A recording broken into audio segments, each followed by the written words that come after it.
Mtazamaji wetu popote ulipo, karibu sana. Mtazamaji, karibu sana katika taarifa zetu za mchana wa leo, na ifuatayo ndio taarifa ya habari. Kwanza ni habari kwa muhtasari. Pameonekana vita mbinguni zimetokea baina ya Mikaeli na Joka. Maelfu na mamilioni ya Wakristo wengi wamepotoswa na Roho Mtukutu aitwaye Roho Pakanta.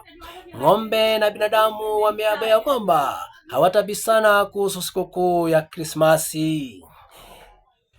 Je, katika spoti timu ya Mengo FC imeicharaza Dunia FC ama Satan FC mabao 7 kwa sufuri.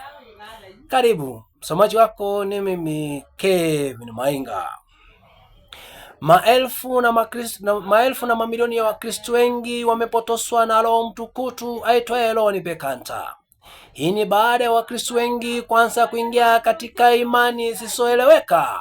Kwa mujibu wa kitabu cha Wakolosai 2:8 inapinga ya kwamba msiche mkaingia katika imani ya watu wanaofilosofia ya uongo wa ulimwengu. Hapa ni wakati wanapofanya ibada zao na maombi, wanasema Mungu baraka pata pakata pakata pakata ni pekanta para. Hata mashetani inawatisha. Kwa mujibu wa kitabu cha Matendo ya Mitume 2, mitume walipopokea Roho Mtakatifu waliweza kuzungumza lugha zilizokuwa zikieleweka. Je, kuna lugha ya mbingu ama kuna lugha ya duniani?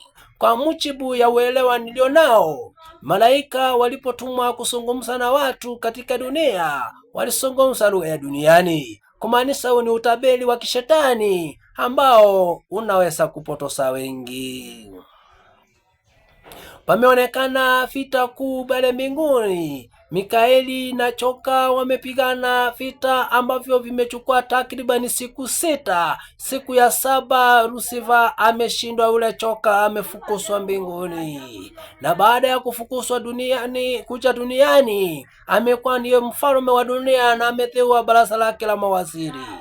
Na baraza alilojawala kwanza ni la pesa ama fedha na utajiri, ambapo amewapa watu utajiri usioeleweka.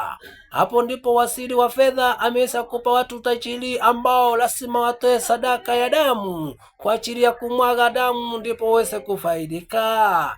Je, ni nani atakayekubali utajiri usiokuwa na manufaa?